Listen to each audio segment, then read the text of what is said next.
जय जिनेंद्र सर्वांना सूर्यकांत सेन किचन मध्ये आपलं स्वागत आहे।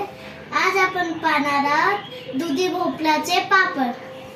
हे पहा, हे दुधी भोपळ्याचे पापड आहेत। हे किती पातळ आहेत। हे दिसायला जेवढे छान दिसतात तेवढे खायलाही छान लागतात।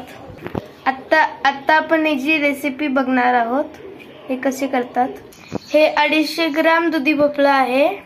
आता आपण याची साल काढून चिरून घ्यायचे। हे दुधी भोपळ्याचे बिया आणि साल काढून चिरलेले आहे। आता याला आपण कुकर मध्ये शिजवायला ठेवूया। 3 शिट्ट्या होईपर्यंत शिजवायला ठेवायचे आहे। 3 शिट्ट्या झालेल्या आहेत। आता आपण याला मिक्सर मध्ये वाटून घ्यायचे। हे पहा, वाटून झालेले हे भरून पाणी घातलेलं आहे याच्यात। आता आपण कुकर मध्ये शिजवायला ठेवणार आहोत। ज्या भांड्याने आपण पाणी घेतलं त्या भांड्यानेच आपण तेवढंच आपण तांदळाचं पीठ घालणार आहे।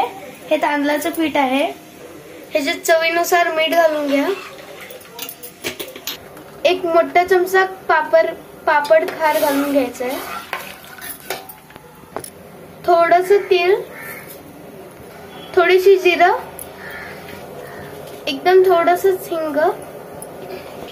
आता याच्यात थोडं तांदळाचं पीठ घालून घेऊया। नीट हलवून घ्यायचंय।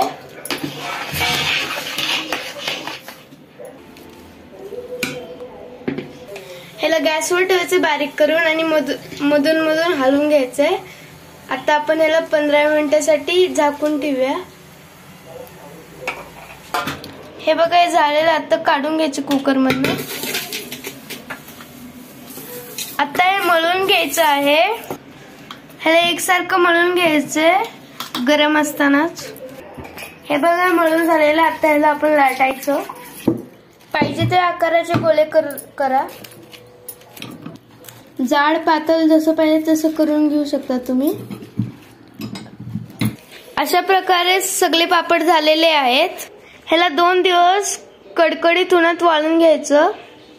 हे 2 दिवस कडकडीत उन्हात वाळून झालेले आहेत। आता आपण याला तळून बघायचं। तेल तापलेले आहे, पापड तळून बघूया। हे बघा, किती मोठं झालेलं आहे फुगून। हे झाले आपले दुधी भोपळ्याचे दुप्पट फुलणारे पापड तयार। हे बघा, किती खुशखुशीत झालेले आहेत। मी एक तुकडा खाऊन बघतो।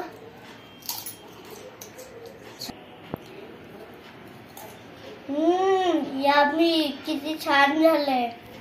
तुम्हाला जर आमची रेसिपी आवडली असेल तर लाईक, शेअर, सबस्क्राईब करायला विसरू नका। तुम्हाला लवकरच भेटू आपल्या नवीन रेसिपी सोबत। तोपर्यंत जय जिनेंद्र।